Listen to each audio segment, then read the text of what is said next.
Yes, welcome back to Dyl Friends, ladies and gentlemen. We hope you are well, illy XX, etc., etc. Today I'm joined by my good friend Darcy. How are you, Darcy? I'm good, Dylan. Sammy Bonds, how are you, buddy? Yeah, good, King. Good on you, buddy. Good to see you. Good to be looking at you. Now, guess what, ladies and gentlemen? This episode, we are giving full credit to the team at Dove Men+Care for showing care as sponsor of this podcast. And guess what today, guys? We are giving away $5,000 before this episode with Sam Docherty. Holy hell. Now, guess what? We've had some feedback on the intros. A little People bit love long. them, I assume? They don't. A little bit long. But Cool. today, we are giving away $5,000. Now, if you do want to skip forward, please, more than welcome to do so. But we will. Please don't. Please don't, though, because we are having fun. We are giving away $5,000 because guess what? Someone entered our Dove Men+Care hotline to give full credit to one of their friends. And today, we'll be giving them $5,000. Well, actually, they've already been presented the $5,000, haven't A they? lot of people entered, actually. How many? Oh, hundreds. Thousands. Not thousands. Hundreds. Just under 1,000. A lot of people entered, so it's really, really cool. And guess what? What? We're still doing it for the next 7 weeks. 7 weeks. as 7 well. weeks. Holy hell. $35,000 we're giving away. We're giving away $5,000 today. They've already been called. Darcy, give us a little play of what the full credit to their friend was. I've not heard this yet, so I'm hearing this for the first time, as you guys are. All right. Well, this is very exciting because the winner of the first $5,000, thanks to Dove Men+Care, is Samuel Hope. So close. Shout out to Sammy. Let's have a listen to. Shout out, Sammy. There's hope wherever I look. Let's I have a hope this listen is to his good. message. My full credit nomination goes to my great mate, Jakey Lohman. He's recently made a group chat with about 15 mates of ours. He made it about a month ago, where each day he's been putting a message into the group, whether it's a challenge or our objective of the day. Could be setting your goals for the week, ringing a mate and telling them you appreciate them, sending in a photo to the group and saying what it means to you, talking about your toughest moments, getting really vulnerable in this group chat with blokes who you never thought you could. All this stuff gets put in a group. There's about 15 blokes and there's been some pretty powerful stuff in there. Me personally, I've been able to open up to some mates that I never thought I could. I've also seen boys open up that I never thought would. It's been really, really powerful, really amazing to see. This is all off the back of Jake just wanting his mates to get closer, be better people, help them get it by every day. He's an amazing guy. He deserves everything he gets, and I'd love to be able to help him out with some of this cash. Love you, Jakey. I've got goosebumps. Beautiful, isn't it? That's really nice. And he's going to share the cash too. That's beautiful. How good's that, Sam? It's beautiful. I wouldn't share it. Oh, that's why you're not winning it. That's because that's why you're not winning it. But no, in all seriousness, that's incredible. Creating a group chat for his mates to be there together, be vulnerable, be open, be honest, and mate, that's what it's all about here at Dyl Friends and Dove Men+Care. Absolutely beautiful. So Full credit to him. Yeah, full credit to Sam and full credit to Jake as well. You know what? It's one thing to do that, but then another thing to tell people you love them. And he said that. So Did you have anything to say to us? I'm Dylan. Oh, sorry, do I have anything to say to Darcy? Yeah, just because I was going to, but the episodes have been a bit long, so we want to shorten the intros. Maybe you'll tell us after. No, Darcy. We got time, man. Maybe you just say it, and then I'll cut it out, so it's not in the episode, but I'll just get to hear it. You know what a great job you're doing, bud. Starts with L. Oh, thank you. Love. I love you. Say that one more time. I love you. Sing it. Sing it. I love you. That is not singing. This is why they don't like the intros. This is why they don't like Hey, the the intros. good thing about this is, even if you've entered and you didn't win this week, you're still in the running. So make sure you're listening because you might win next week. Yeah, I really like this. And the reason I'm not doing the picking of the winners is I'd bloody want to give it to all of you because there's some obviously incredible ones in here.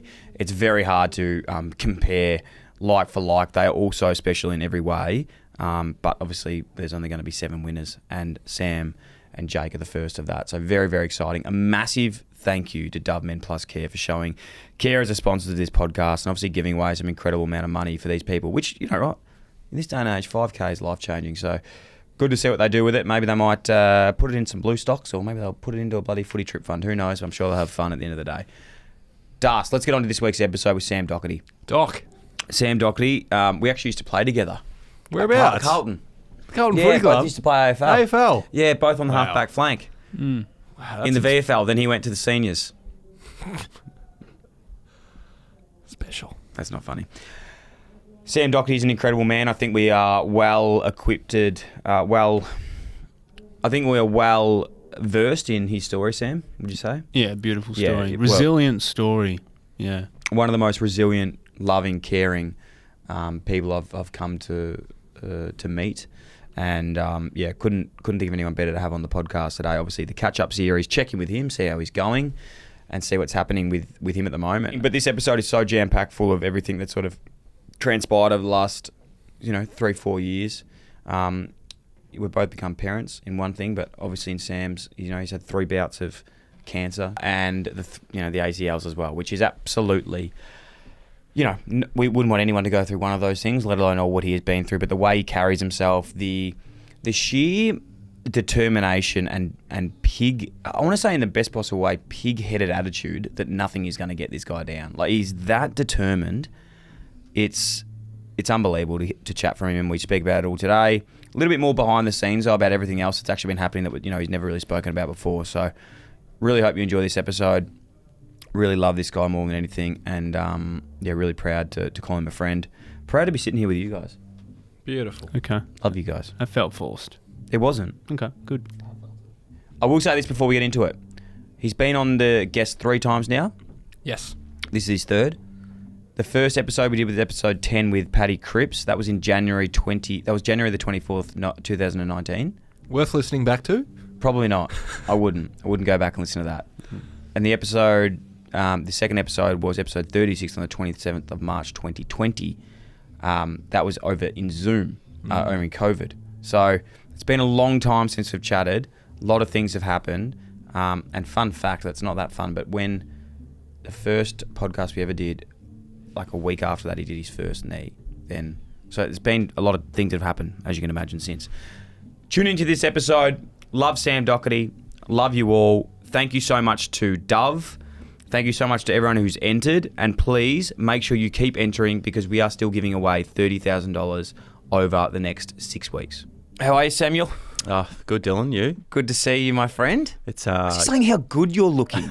Like, lean, clean, colour. Happy life at the moment. So yeah. in a good spot mentally and physically. So you take those days. Oh, that's good, because depending fucking hell, it's been a Jesus Christ. Well, last time we spoke was on the podcast, mind you, was this is your 3-time guest now.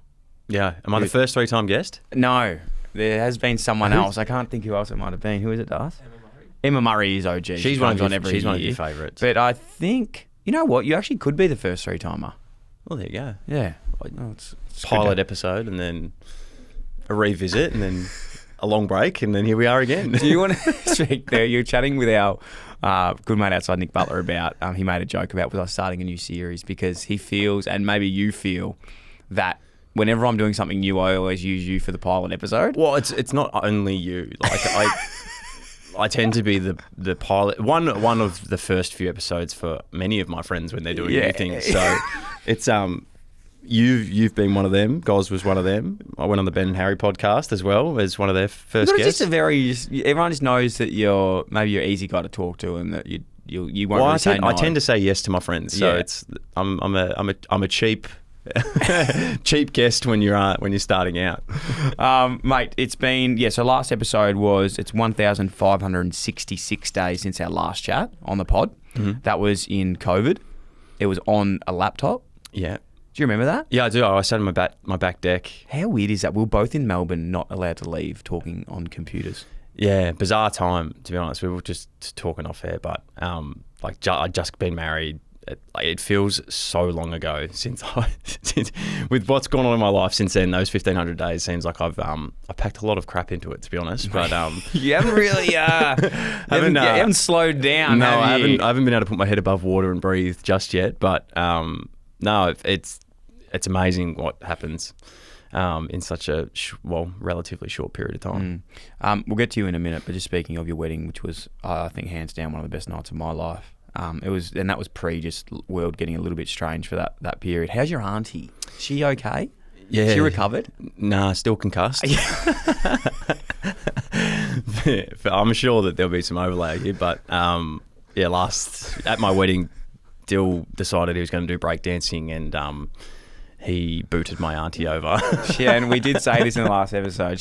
I still to this day am adamant she shouldn't have been standing there. No, she shouldn't have been. But she actually she finds that whole time and she loved that it. moment so funny. How's her hip? Is it all right? Well, she did hit the deck extremely hard. You didn't.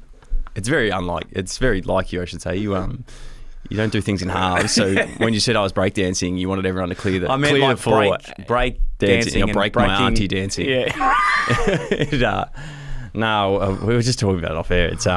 It's very funny to think back of what the world was like at that time, probably for that podcast, just sort of venturing into COVID with what of a shitstorm that was, and then what sort of transpired after that with hubs and all sorts of stuff. Like it's wild. We were chatting to Jeremy Cameron last week, and he was on the podcast back then as well, and we're talking about the fact that he told this story about him on a boat, and we sort of told the story in halves because, like, at the time we didn't realise how serious it was, but that boat crash, like him and Dawson Simpson, really nearly, like, it could have been very, very bad. So this is when they were playing at the Giants, and their boat crashed and it sunk, and it was sort of like played off that it was just like, oh, it's pretty crazy. It was like, no, it was actually fucked, and he told the full story last week. And it's a little bit like your wedding. I think we sort of gazed over a few things and how funny that night was, but it was dead set one of the loosest nights like I reckon I've ever had. And the fact that I remember walking out, obviously a lot of people there, a lot of awesome people. I remember walking out with Andy Lee to my right. I wasn't with him, but I was like, he was there. I saw him in the bushes, and I like walked over. I was like, he was holding up Levi Casbolt, who was like literally could not move, like just throwing up all over himself. I don't think he'd mind me saying this now. And then I get out, and with Jazz, we're like trying to get home in an Uber, and I see Harry Mackay sleeping in the park. Yeah, it was in the Botanical Gardens, and there was people like they couldn't even make it home. Like that was. There's so many. This story, it somehow ended up in the paper. So I don't know how. There's just how much the media jump all over anything they want. But it went from you saying he was sleeping on the sidewalk, which Harry tells a different story that he was sitting on the sidewalk. No, it wasn't. He was in the park under a tree. He's convinced that he was sitting there waiting for his Uber. You've told the story that he's sleeping. The story obviously went through a few hands that ended up with Harry spent the night in the Botanical Gardens and was woken up by the security guards in the morning, which then that made the paper. That's fantastic. Well, the funny story, another very funny story of the wedding, which your wife will hate me telling. But, oh my God. Obviously, mate, she still has PTSD from this. Very excited about the wedding, and Nat and Juz were taking a photo, and Juz went to do the old classic, like lean Nat down, sort of forgetting. Well, they both forgot. Nat forgot that Juz probably isn't the strongest person in the world, and Juz, completely misjudging her strength, dropped my wife on her head. Literally concussed the bride on like her wedding day. And there's a photo. There's a photo. Like there's a live photo of Juz dropping Nat on my phone. So she'll hate that. No, Juz will hate that being brought up again. Yeah, she will. Mate, as you touched on, a lot's happened since then. A lot of, I suppose, publicly, a lot of things that are seen as like, hardship and hard things to sort of do. A lot of injury, a lot of health things that have popped up, which I suppose are prevalent. But there's been a lot of good things as well that have happened. Becoming a father, setting up your family in your beautiful home as well. Mm-hmm. So I suppose, as you mentioned, a lot of times, and I think, I don't know if this is a question for you, but if people do ask you to reflect, I don't want to. Yes, there's been some really big things that a lot of people know about, but there's also been some really good things over that period too, which is hard. Is that something that you try and, I don't know, you think about a lot? Because like sometimes I feel like when you do go through challenging times, and we've all been through challenging times, some not as public as others, it's hard to find all those like beautiful little things as well that are happening too.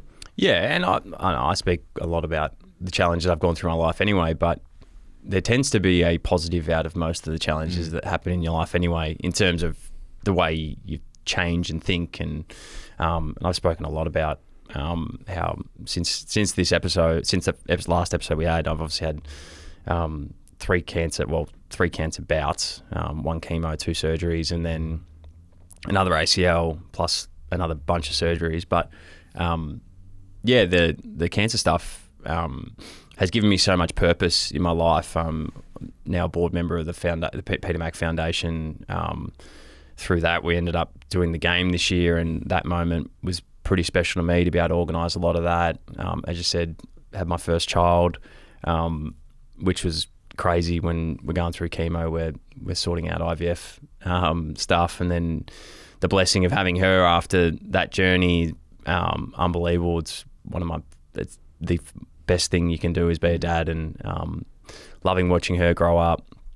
And it's definitely just made me a more well-rounded human throughout that period of time.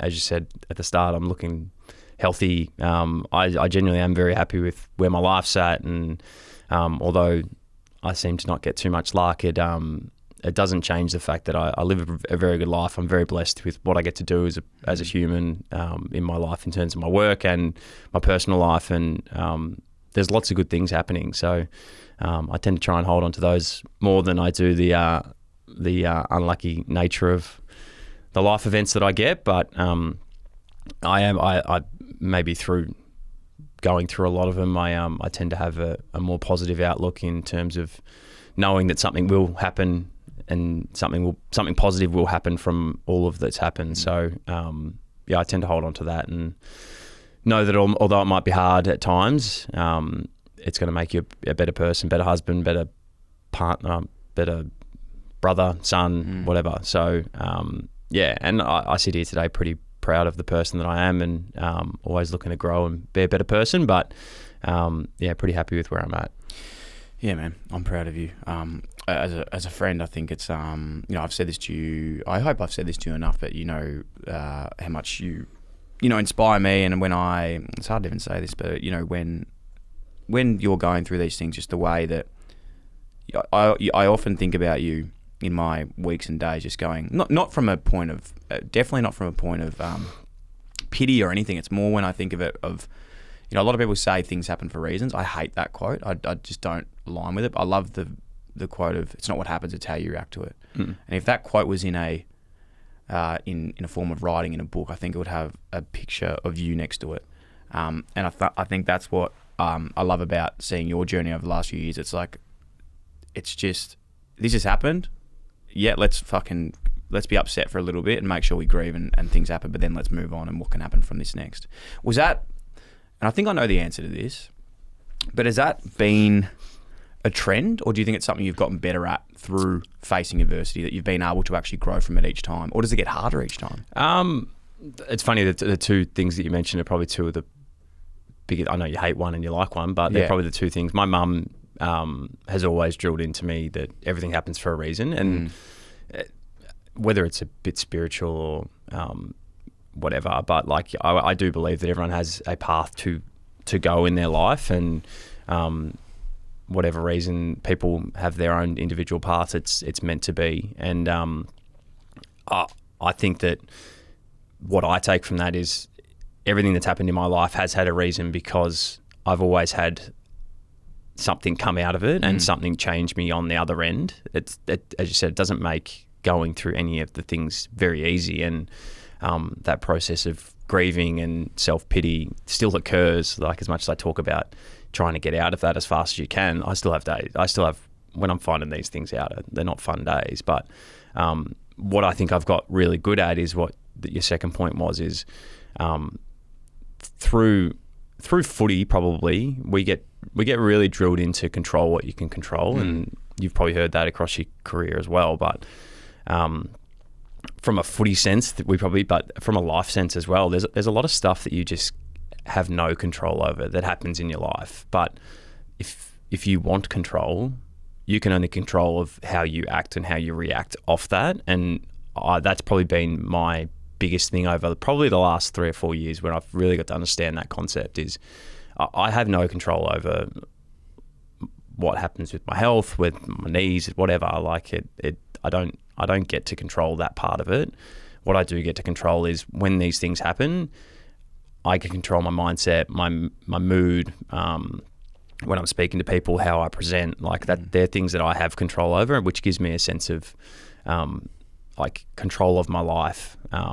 And that's really probably as I said, the last 3 or 4 years is probably what has really held me in good stead, because I constantly think about all of those things, and in a sense, it's whether you call me a control freak or not, but it's probably built off Vossi's. Vossi's used this a lot with our footy club, and I've definitely taken a big part of it as well.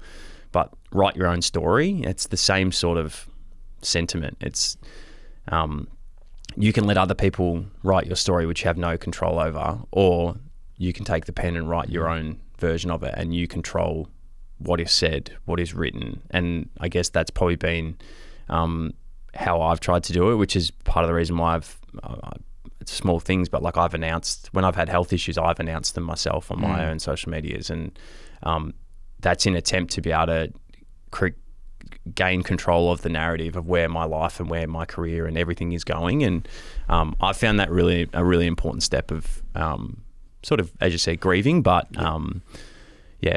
sort of being in control of where your destiny is. It's an amazing point. I really I remember chatting to you on the phone a while ago, when you're going through the latest sort of hiccup and cancer hiccup. And I remember chatting to you, and in my mind, I was going straight to sort of thinking about that. But I actually felt in your mind, and I don't know if this is true or not, but I actually felt like you weren't actually annoyed about. I'm sure you were annoyed about it, but I don't feel like you were as annoyed as much about the cancer. You were more annoyed the fact that people were trying to like write you off again. Yeah. Is that well, and that one, that's probably to that same point. It's to be fair, a lot of people have written me off of every part of every time. Not too many people come back from 2 ACLs and then cancer again and then cancer again. I get an ACL again. I get that people are entitled to their own opinions. It's an easy article to write. It is an easy article to write, and that's probably. I had people this year when I did my knee. Everyone was like, "Oh, he should just retire. Like he's done." I was like, "Well, like I don't want to finish up on, in that sense." And back to your point of, that's why I started doing. You can look back at one of my cancer announcements, but there was a very specific line in there that basically said along the lines of, I'm in control of this, and this is my story, and this is the narrative that I want to lead, and that's what I put out, so that other people didn't write basically that he's done and whatnot. So, I don't know. It's something that's really helped me over the years, and definitely gives me sort of the space to be able to go on the journey that I want to do. And I'm also very lucky that I've got some great people around me that really help with a lot of this stuff. And I was very lucky. Probably it was around my second knee, which is well before this podcast. But I expanded my network of close people to me. I in probably 2016, 2017, when I was a bit younger, I probably only would have put it like a couple of people in my close circle, and I was meeting with a psychologist, and part of that journey was to expand that, to have more people to be able to share my life with more people that I felt comfortable with. That strangely, over those 2 years, I expanded maybe from 2 to 8 or 9 or something like that, when you bring in your family in more often, your better friends in more often, and build a strong connection around me. That when I hit my cancer stuff, I was in such a good spot with a lot of my friends that they paid that all back to me so much, and you're one of them. And I was very lucky that, again, probably my second knee, that forced me to have a look about that and how my coping strategies were, and who I had in my corner. That, not that anyone wasn't in my corner, but who I felt comfortable to be in my corner. And I went on that path for a couple of years before my first cancer journey. And very lucky that I did, because the next 3 years of that, I had to lean on every one of those people in different ways, and they all did exactly what I needed of them. And very grateful for all of them, which you're included. So I don't know where I started all this, but mate, here we are. It's honestly, and to get real for a second, we're real all the time, but to get super real, I've just been reflecting on that period as well, and obviously our relationship in that sense of those times. And I hope that I was always a good friend and tried to support. But it's really interesting when I reflect probably on my own last 2 years, and you were saying how you were like widening Yeah. your group. For me, and it hasn't been it wasn't a conscious effort, but I think through challenges of my sort of past 2 years, and you would know this, we've spoken about this as well, and I've never really spoken about it publicly, but I definitely shortened my group. And it wasn't a conscious effort, it was more just the fact that I felt when we were probably going through like the IVF and fertility stuff, like I don't know why, but I just retracted and just really, Juz and I really struggled to just be around other people. And I think we've spoken about this, not to give too much context. We obviously we all are still very close, but we just probably just had to do our own thing for a bit and just do, like, wasn't anyone or anything's fault. It was just like people just deal with those things so differently.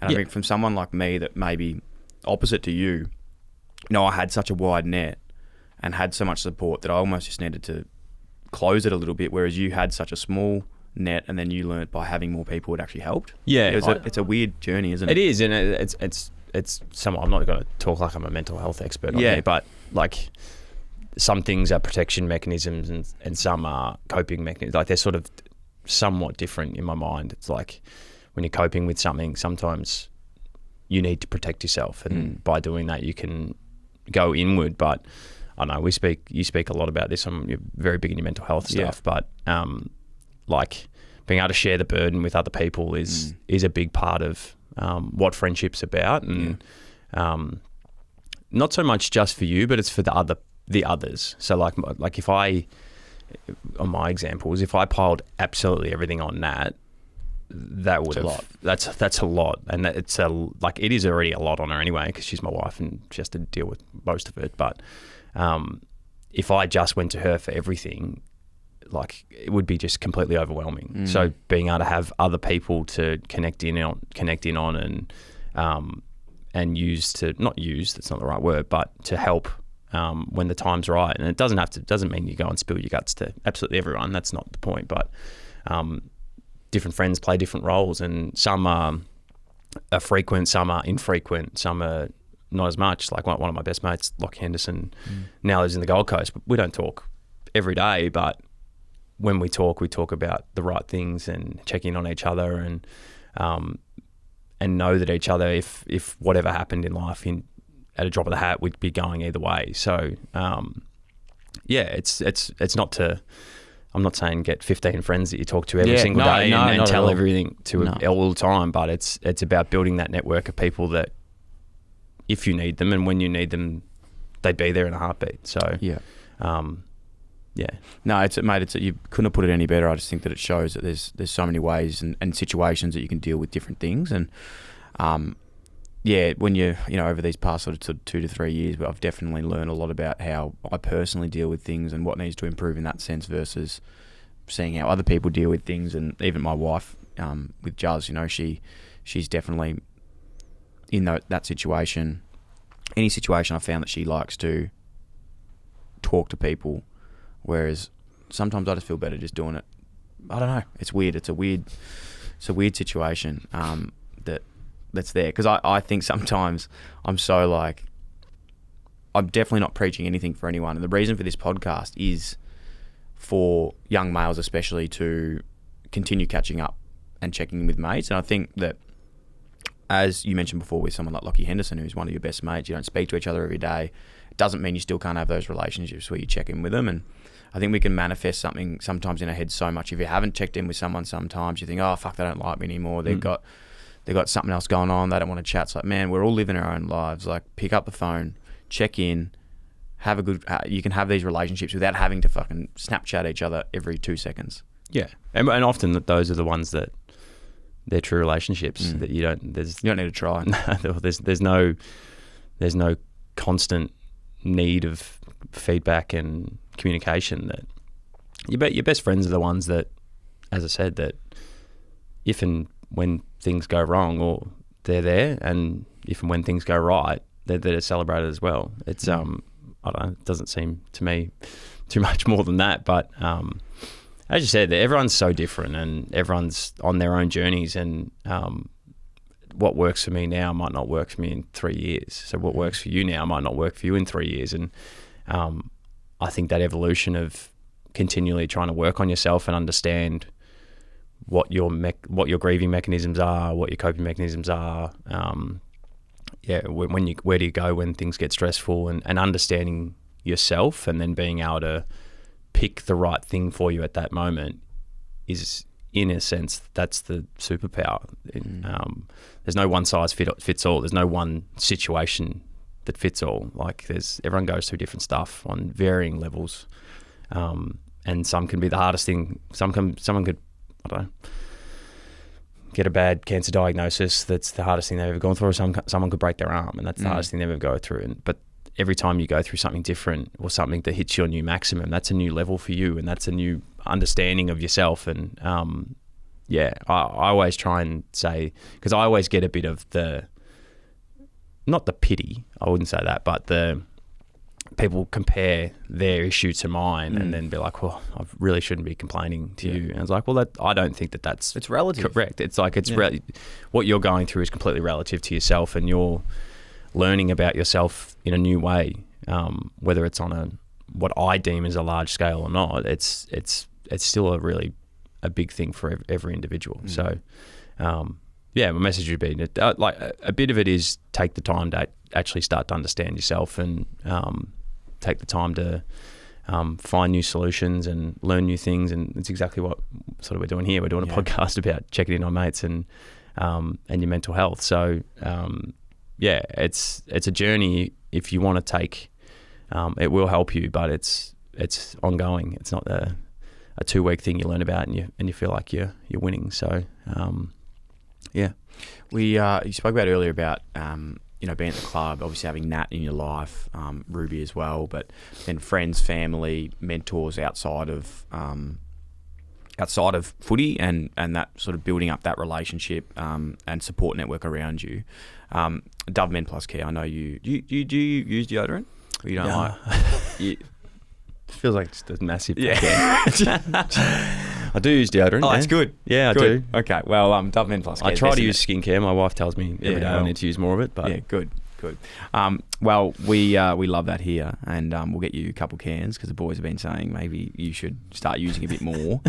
A part of this is giving full credit to the boys. So we want to promote people reaching out and giving full credit to people that have helped them through those times. Could you maybe name a few people, 1, 2 or 3, like one could be from the club that doesn't know the support maybe that they've had on them. I'm assuming the man you are, you've told them, or maybe you haven't. That just little things they may have done, or little things that have actually mattered over the past few years. Who would you give some full credit to for the way they've sort of helped you? Yeah, I'll go 3. Number one's Nat. She by far and away has she's a superwoman. Yeah, she is. And I sometimes it's when you're going through things yourself, you tend to be, I find it easier than if I'm watching someone else, and for her to have to watch me both professionally and personally from a health and injury perspective, consistently sort of get beaten down and be there for me and basically run the family and look after me, be every bit of emotional support that I've ever needed. It's something that I'm forever grateful for, and I feel very lucky that we met at a young age, that been able to go through basically all of my adult life with her by my side, and have someone that understands me so well. And at times I feel like it's very, very tough on her, which I do feel really bad for, but I also understand that she wouldn't take a backward step on any of it anyway. So very lucky for her. From the footy clubs was Cripper. Obviously another one I've been in footy with for a very, very long time, and had some pretty dark days, and captaining the footy club together through a really tough period of time, and really having only each other that you can really speak to about a lot of issues at the footy club, and trying to keep both of our heads above water through that period, along with COVID. Just a crazy dynamic, and extremely lucky to have met him. He's a great man that I have so much respect for, so much admiration for, and as a friend, very genuine, very caring guy. So very lucky, and full credit goes to him through, again, a number of different issues in my life. And the last one is probably Goz, to be honest. I guess everyone probably sees the jovial, funny side of him, but his care and genuine nature, care for his friends, and I guess I've needed someone like that in my life. And I spoke about before about people that'll, at a drop of the hat, be there in 5 seconds. He's definitely been that, and our friendship's sort of really grown over the last 4 or 5 years, and I feel very lucky to have him sort of by my side and sharing the highs and lows that come with it. There's a great moment after my return game for my cancer, and he happened to be the ground announcer, and for him to be there and give me a hug after the game meant a hell of a lot. But I've got, as I said before, I've got a lot of people that have been there in some really tough times. You're part of that. Like Henderson's part of that. Nick Graham's part of that. Like I've sort of had my mum, my brother. Like there's a lot of others, but it's hard to only give full credit to one person, to be honest. No, it's amazing, mate. And the way you speak about those people, I'm sure they're fully aware, and you do the same for them. So that's incredibly important. I was in a very serious conversation. I couldn't help but nearly start laughing. What? Well, I was just thinking about Nat, the beautiful Natalie, and I can't help but it just popped back in my mind about our old episode. This is just so like, I was almost crying but then almost laughing. In our first episode when we spoke about you two meeting at the Phillip Island Penguins. Yeah. Well, it didn't happen, but yeah. Oh, the Penguins of Phillip Island gets a good run with me, with a lot of the boys. They get Do you great. get down there much? No, not really. Have you taken Ruby down? Yeah, well, I haven't taken her to the Penguins. My mum's on my back constantly about going down, and she really wants to take her to the Penguins. I don't have much interest in watching little penguins waddle on the beach. I suppose you used to work there, so you've seen I actually enough. didn't work there. Funnily enough, Cots and Tom DeConning went down there. Maybe Jackson Binns went down there together. To see the penguins? No, they went down to Phillip Island because Cots has got a caravan down there. Oh, beautiful. And they're a bit funny, they're a bit funny guys. They just started taking photos of random businesses on the way down. Yeah. And I'm not shitting you. They took a photo of every place that I worked when I was a kid, and everyone that came through, I was like, I actually worked there as a kid. And they took it like... Where were they? What like they took the photo of amazing things on the way in. Yeah. I did tell them to look for the statue when you go across the bridge of me, but yeah, of course. that's not there. But they took a photo of amazing things, then went down and took a photo of the bowling alley. I also worked there. Then after that, they took a photo of where they were staying, where Cots's caravan is, and I actually worked there with one of my mates. They owned the kitchen there, and I was a dish pig there for a little bit. So you had some jobs. It's I had a sports store, but that's not there anymore anyway. But it was very, very funny. Then they started taking a bit rogue and taking photos of some joints that they knew that I definitely hadn't worked at, which don't need to go on the podcast. Mate, you spoke about that goal you kicked, the embrace with Dan, how special that was after round one. Mm-hmm. I don't want to just miss that moment. Coming back from what you said, you've been written off a lot. Very easy articles to write after, going through what you had. And I think it was pretty cool. And to go back as well, not sure if you've spoken about this before, but and trust, obviously, if you're open to, but you come back off what is a really challenging time in coming back from cancer. You're also, the right word, not in the leadership group anymore, mm-hmm. which I know was a really hard thing for you to go to, because that's a massive, not just, it's a big identity thing for you, being a leader, and everyone knows the leadership that you have, mm-hmm. to then maybe questioning, can I get back to that level? Am I valued still as a leader? And then you come back round one and then have the year that you had, should have been All Australian. Mm-hmm. It's a pretty, that is when we talk about giving full credit to someone. that you need to give some full credit to yourself for the way you handled that whole sort of the whole thing. But that period, I feel like, was fucking incredible. Yeah, it was a strange period. Yeah, obviously the cancer stuff and coming back. I think 95% of people had written me off from probably playing footy again.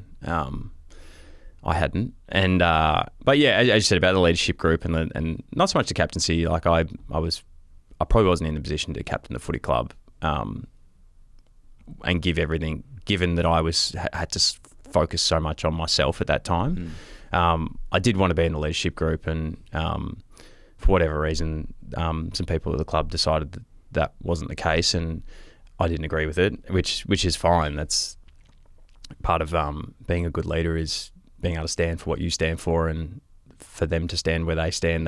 That's on them, and yeah, and then to be able to go off that, I really focused in on myself and being able to get myself right and ready to go. And I've probably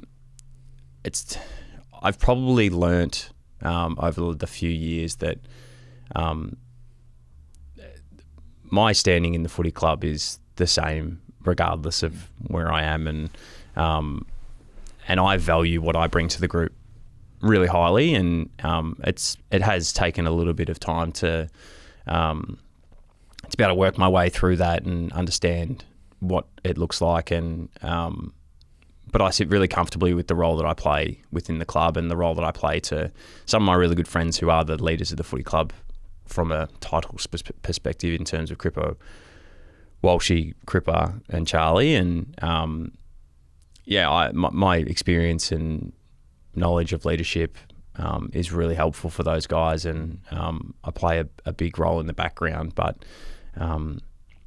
it did take a little bit of time, but in a way it's allowed me to probably take a step back and start to think about a lot of other stuff, and it's definitely made me a more well-rounded footballer, but just a more well-rounded person.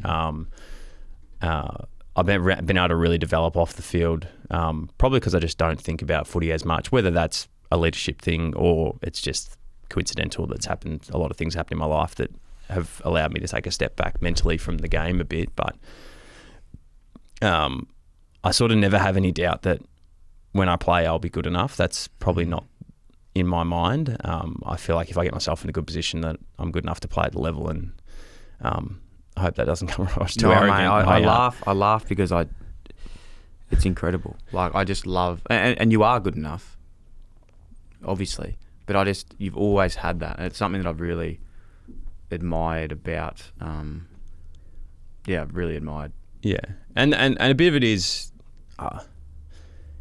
Crip's massive on this, but like, if you do the work, then it'll pay you back. And I'm not one that sort of skips steps behind the scenes in terms of what I need to do to get back and be a good player. So I sort of have that confidence that in the background, if I'm doing the work and doing my rehab and getting myself right, getting fit, then I'll be okay. And I guess I've somewhat proved that a few times. Yeah. So we're bruising the pudding. Yeah, it is. Okay, so I think I know the answer to this. And my next question was going to be: Did you even surprise yourself with that, or in your mind, be honest, was that just like you knew that was going to happen? Now, coming back or then?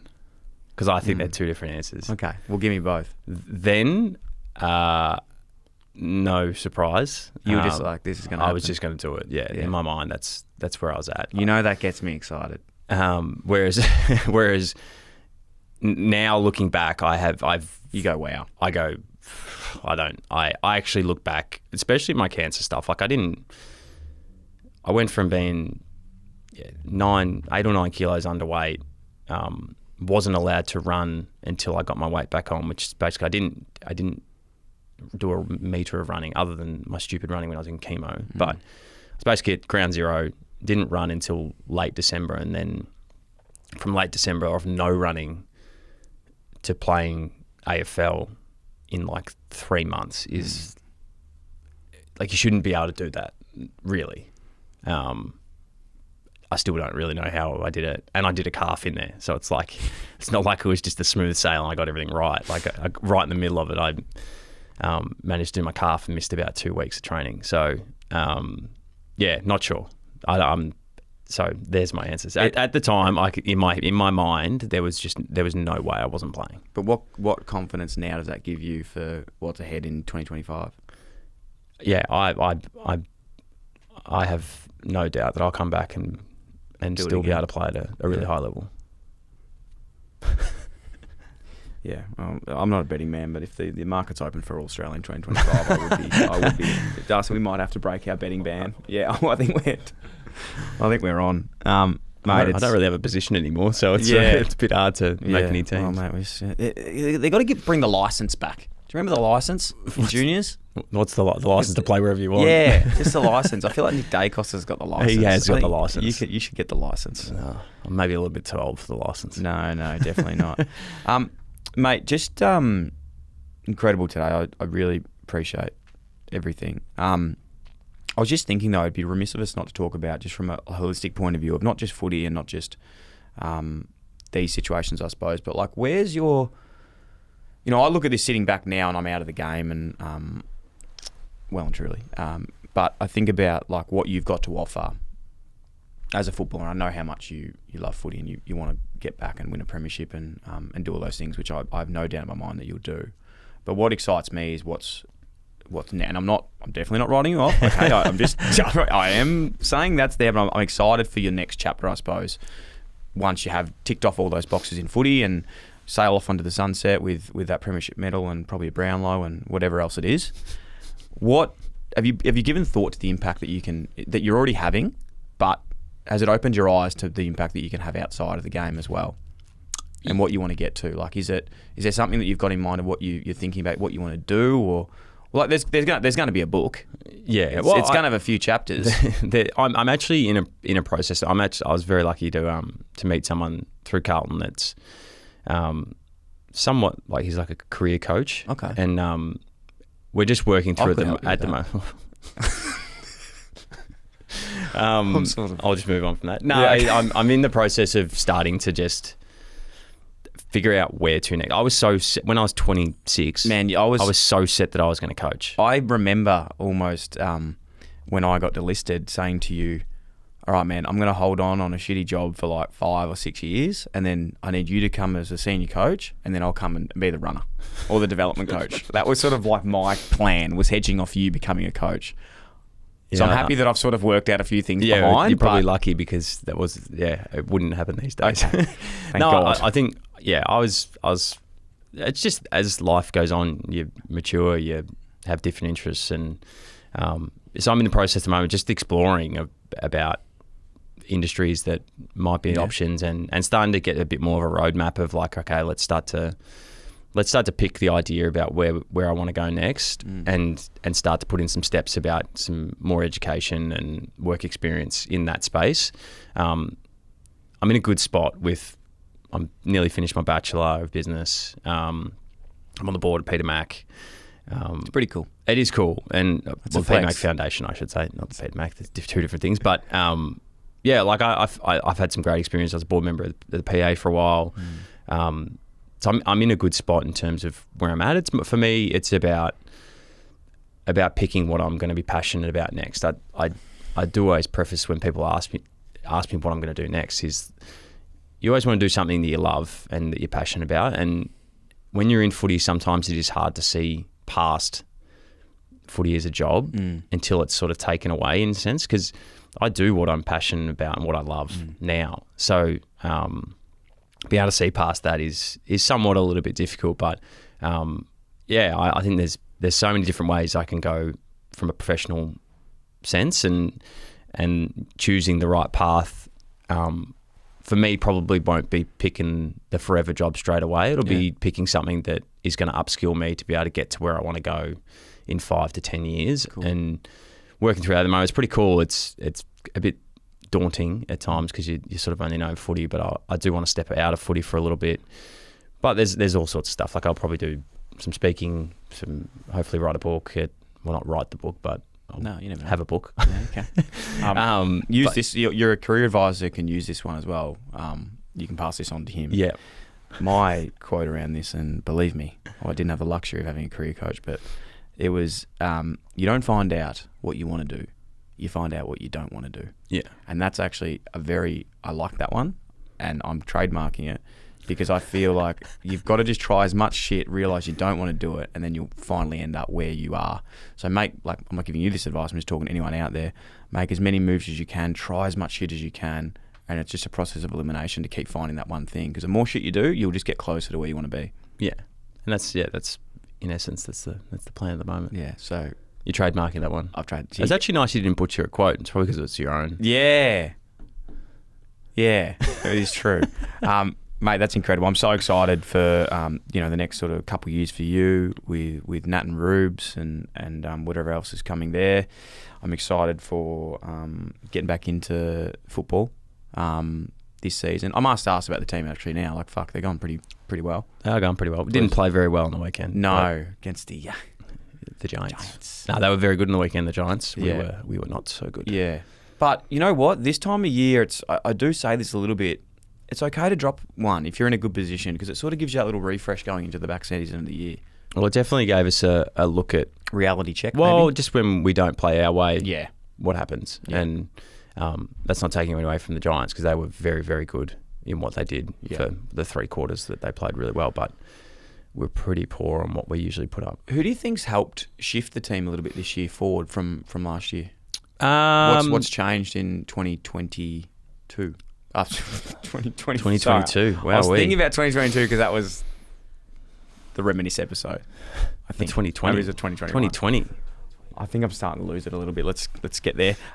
What has changed in the last couple of years? A mixture of things. I think Bossy coming on board has been huge in the way that he sees the game and the game plan he wants to set. The players really buying into what we are as a group in terms of contest pressure. That makes us a really good side. We're really hard to beat when we do that.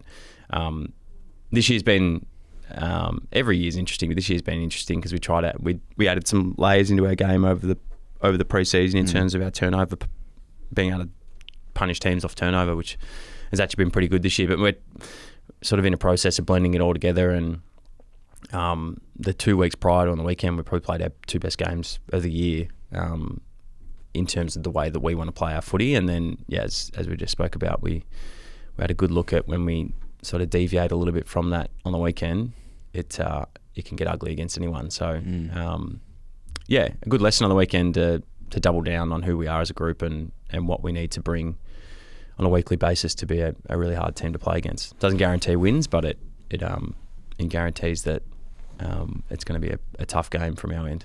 Last one, just give us a top 3 sort of young. Like, I love just talking about the role players because I always try to do that. Not too well, but I love talking about role players. Give us your top 3 players at the moment that are super important to Carlton going all the way that we might not know. Because I spoke about Brody Kemp on Footy and Friends last week. He had a couple goals kicked on him on the weekend, but I actually think he still played a really, really good game. He's come along leaps and bounds this year, I feel. Yeah, he's been great this year. That's it. That second tool's a tough role. Teams are really trying to put a lot of time into Weeders these days. So he's so thick. Yeah, he's a big boy.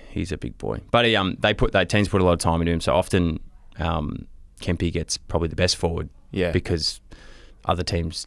So they're putting defensive. Yeah, they just flat out don't want Weeders to play on their best forward. So there's challenges in that, but he's been great. The guys that have made big differences this year, Elijah coming over has been a really big one for us. It's cool to have brothers in a team as well. It is cool to have brothers in the team. Do they hug at training or anything? I'd say they just like each other more than they like each other half the time. But oh, really? Are they fighting brothers? They love each other, but geez, they squabble like young boys. That's funny. But Elijah's playing a really important role. The best way to explain is sort of like a Kane Lambert for Richmond. So Cripper's not picking up anyone and Elijah's just picking up his man, There's basically. What you mean? There's a reason why Cripper's playing a really, really good forward half game these days. Okay, now we're getting there. No, Cripper's playing really well. We've been developing that sort of relationship for a number of years, and Elijah's just doing a really good job. He's a really good runner, so his ability to be able to play the role, get up, get back, and do that has been awesome for us. Not so much hidden these days, but Matty Cottrell's a massive one for our group. He sits out on the fat side of the ground, or the open side of the ground, running up and down, connecting with our wingers, but then being able to equalise as a forward. It's a huge role in today's footy, and he gets celebrated really hard internally, and to be fair, this year externally he's started to get a bit of plaudits as well, which he very much deserves. And then another one that's sort of come in over the last few weeks, Lockie Cowan's has been really impressive. With sometimes that small zippy forward that goes inside stoppages and can give us a bit of trouble, but he's been really, really good at quelling that one. So it's been really good to watch that. I don't know if there's, but isn't it eerie how much he looks like Plough? like he sort of looks like a Lockie Ploughman out in the field. There is a little bit of that. Yeah, I don't know whether either would like that. Like a handsome version of Lockie Ploughman. So now we're just kicking Plough. Now we're just kicking Plough while he's down. Sorry, Plough. No. Plough's a great man. I know how much of an impact you've had on the Yen. I think you know that as well. And whatever does happen. I know you'll get through that. I'm really excited to see what happens in the next 12 months, as I said, for you, man. Because I know you're going to come back bigger, better, stronger. You're going to be good. Haven't fallen down yet. So. No, not yet, brother. Can't keep a good man down. Cannot keep a good man down. Thank you so much for coming in for a catch up, mate. Let's not make it another 1,000 odd days. That'd be nice. Maybe stop inviting me the night before podcasts. Yes, I might be able to jump on. I have been prone to do that. You should come on Footy and Friends. We need some we need some people to come in and actually know some footy. Brett and Mick, I suppose, actually they're doing. No, Brett and Mick are actually very good. It's probably me I'm more talking about there. I'm happy to come on. Okay, just need to plan it. We'll talk. Yeah, no, we do. Thank you, mate. Chat to you soon, and go Blues, go Sam, go the Dochertys. Thank you. Thanks for having me on, guys.